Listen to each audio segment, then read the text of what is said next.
If the Nigerian government continues to allow the killing of Christians, the USA will immediately stop all aid and assistance to Nigeria. We're going to do things to Nigeria that Nigeria is not going to be happy about and may very well go into that now disgraced country, guns a-blazing, to completely wipe out the Islamic terrorists who are committing these horrible, horrible atrocities. Today on Let's Speak Facts, we are pulling back the curtain on one of the most dangerous and misunderstood crises in the world today. The relentless wave of violence ripping through Nigeria, Africa's most populous nation with more than 220 million people. We are diving into the question on everybody's mind, and we're asking the question shaking governments, churches, mosques, human rights groups, and global powers alike. Is there a genocide against Christians in Nigeria? The debate exploded again after renewed U.S. political attention. President Donald Trump thundered in November 2025, threatening guns a-blazing military intervention to wipe out the Islamic terrorists slaughtering Christians. Trump's fiery rhetoric has ignited global fury and Nigerian denial. But what does the hard evidence say? Buckle up. We're unpacking the raw facts, the ruthless actors, the government's fumbling fight back, and why this nightmare demands your attention now. If you crave facts over headlines, tap that subscribe button, and let's get in. First, let's establish that the plague of terrorism has been a phenomenon mostly associated with northern Nigeria, which houses the perpetrators and most of the victims of this menace. Northern Nigeria is home to the perpetrators, the vast majority of victims, and a plague of terror that's claimed thousands of lives for the past 16 years, since 2009. Yes, there is mass, targeted violence against Christian communities in parts of northern Nigeria, often horrific, but whether the violence meets the legal definition of genocide is contested. Experts, journalists, and governments disagree, and the available data show that most attacks are driven by a mix of jihadist insurgency, communal/ethnic farmer, herder conflict, and criminal banditry, not a single centrally planned campaign by the state to exterminate Christians. Labeling it genocide risks sidestepping the full horror and could spark a nationwide religious tension in Nigeria.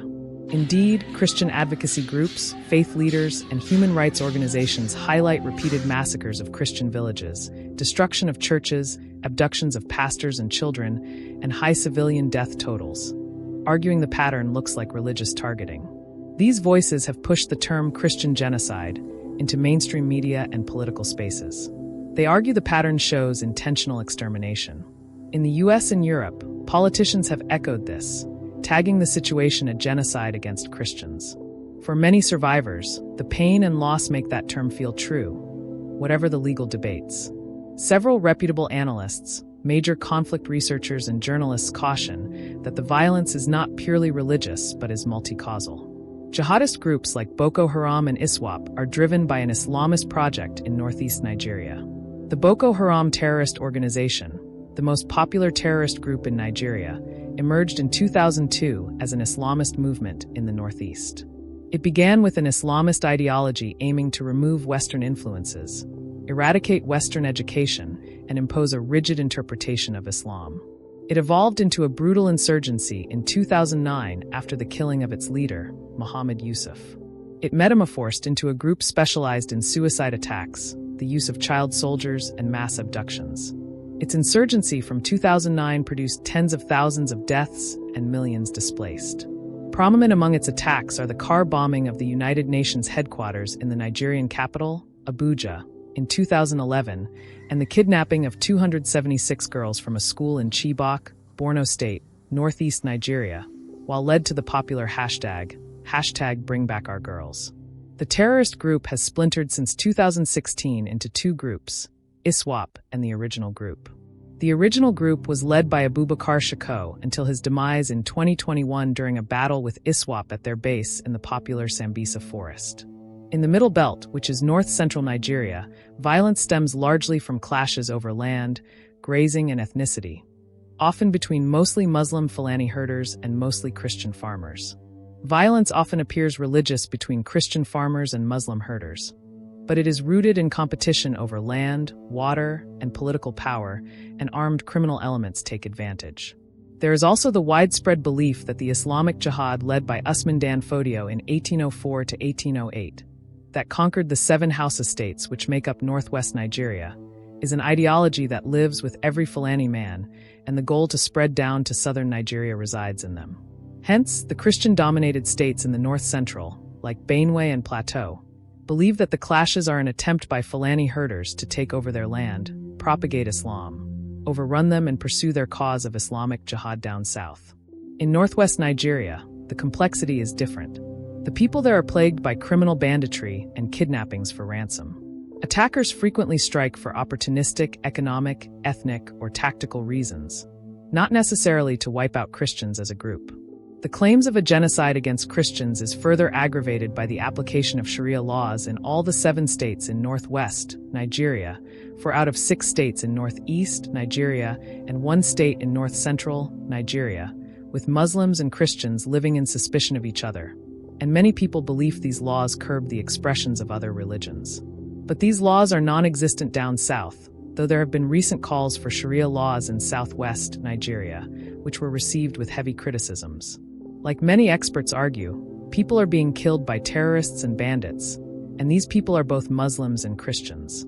Many reports state that Christians and moderate Muslims are often the casualties of terrorist and bandits attacks in Nigeria, and due to the attacks and killings occurring mostly in the Muslim-dominated northeast and northwest Nigeria, many believe that most of the casualties in numbers are actually Muslims. But in the Christian-dominated Middle Belt, the north-central region, the reports are quite different. Most of the victims of attacks by the Muslim Fulani herders are Christians. And this is also because the pattern of killings involves destruction of Christian-dominated villages. What has further generated support for the belief that there is a genocide against Christian in Nigeria is the fact that the aggressors, mostly Boko Haram, ISWAP, bandits, and Fulani herdersmen, comprise of people who are Muslims. Hence, some people view these heinous crimes as an attack of Muslims on Christians and moderate Muslims who stand in their way. In general, statistics about which people are mostly killed, whether Muslims or Christians, is quite vague. Reports from the Armed Conflict Location and Event Data, ACLD, confirm the occurrence of violent attacks that have resulted in Christian fatalities and the destruction of churches in northern Nigeria. These attacks have shown signs of geographical expansion towards southern Nigeria, evidenced by incidents such as the attack on a Catholic church in Owo, Ondo State, southwest Nigeria, in mid-2022. Conversely, Christian advocacy groups, such as the International Society for Civil Liberties and Rule of Law, also known as Intersociety, have published reports claiming that more Christians were killed than Muslims in Nigeria between 2009 and 2023, and that more churches were destroyed than mosques. The claims by Intersociety are widely cited, but are not universally accepted, as other conflict datasets report different distributions of casualties and motives. Generally, the data on destruction shows that while churches have been common casualties, mosques have also been targeted and bombed by various criminal and terrorist groups.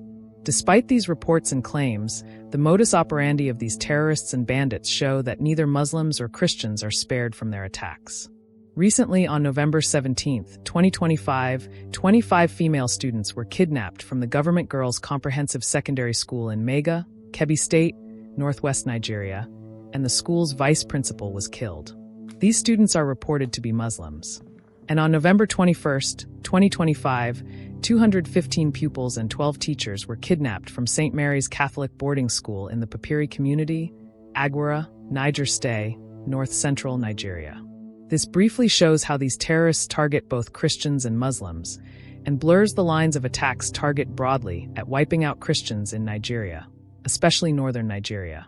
Let's take our focus to the role of the Nigerian government at responding to these persistent attacks. If you have watched this video to this point, please take a moment to support us by clicking on the subscribe button if you are yet to subscribe. The Nigerian government has utilized the use of military force, declared states of emergency, run counterinsurgency operations, and implemented some reintegration or amnesty strategies for surrendered fighters. There have, however, been repeated accusations that security forces, mostly the military, which have been used for these interventions, have underprotected rural communities, and there have been concerns about human rights abuses by security services. The government's measures of reintegrating repentant terrorists into the society has also received backlash, as many believe terrorists, whether repentant or not, should face the full wrath of the law, and that reintegrating them into the society further emboldens other active terrorists. Some state governments have also enforced anti-open grazing laws to combat the clashes of Fulani herdsmen and farmers. These states cut across the north-central, southwest, northeast, southeast, and south-south. The southern states that enacted these laws did so to combat the crisis of farmers and Fulani herders, due to the cows of Fulani herders grazing openly on farmlands. The crisis had led to killings, especially of farmers protecting their farms, destruction of farms' lands, and reports of kidnappings in rural and forest regions by Fulani herdsmen in some states in southwest Nigeria. These clashes of farmers and herders, the kidnappings and killings mostly attributed to the Fulani herdsmen, further led to the development of the Western Nigeria Security Network, code-named Amotekun, meaning cheetah in English, and by the state's governments in southwest Nigeria. As of the most recent reporting, violence remains high in multiple regions. The Northeast insurgency is not eradicated, Middle Belt communal attacks continue periodically, and Northwest banditry persists. Numbers of deaths and destroyed places of worship are contested. NGOs and advocacy groups publish higher casualty figures than some government tallies. Importantly, many analysts warn that referring to the situation simply as a genocide against Christians risks missing the mixed and diverse causes and thereby undermines effective, targeted responses. One thing is certainly clear: people are being kidnapped for ransom and being killed by in large numbers in Nigeria, most especially in northern Nigeria, and the crisis is fast spreading towards the south. A recent attack on a Christ Apostolic Church in Iruku, Kwara State, close to southwest Nigeria, is further proof to this. While there might not be enough data to prove that Muslims or Christians are the most target, there is sufficient data that the loss of lives in Nigeria to terrorism and banditry is too high. The recent statements by President Donald Trump for a USA military intervention in Nigeria to rescue Nigerian Christians has spiked controversy and is fast becoming a tirade of accusations between Christians and Muslims claiming which religion has been most affected. Some facts are quite clear. 1. The terrorists in Nigeria wreaking these havoc are Muslims. 2. The victims are Muslims and Christians. 3. Southern Nigeria is far less affected, but the danger is moving southward. 4. The Christian communities in the North ND Middle Belt are among the most vocal because many feel directly targeted. 5. Northern Muslim communities have also voiced condemnations, issued fatwas, and staged protests against the violence, as they represent a substantial portion of the victims of insurgency and banditry. However, the level of their public outcry, particularly in international forums, is perceived to be less vocal than that of Christian communities, especially those in the Middle Belt, north-central Nigeria, who have heavily advocated against targeted ethno-religious violence. 6. Some prominent Islamic clerics have condemned the attacks, yet the approach of some to ending the violence has been controversial. For example, Sheikh Gumi has advocated for the government to engage in dialogue and negotiation with bandits, including calls for amnesty, rather than relying solely on military force. This approach is widely perceived by many Nigerians as giving tactical support or legitimacy to the criminals. 7. The use of the term Christian genocide remains heavily disputed as it does not align with the legal definition of genocide due to the multi-causal nature of the violence and the lack of a clear state-led or centrally planned campaign of extermination against Christians as a group. 8.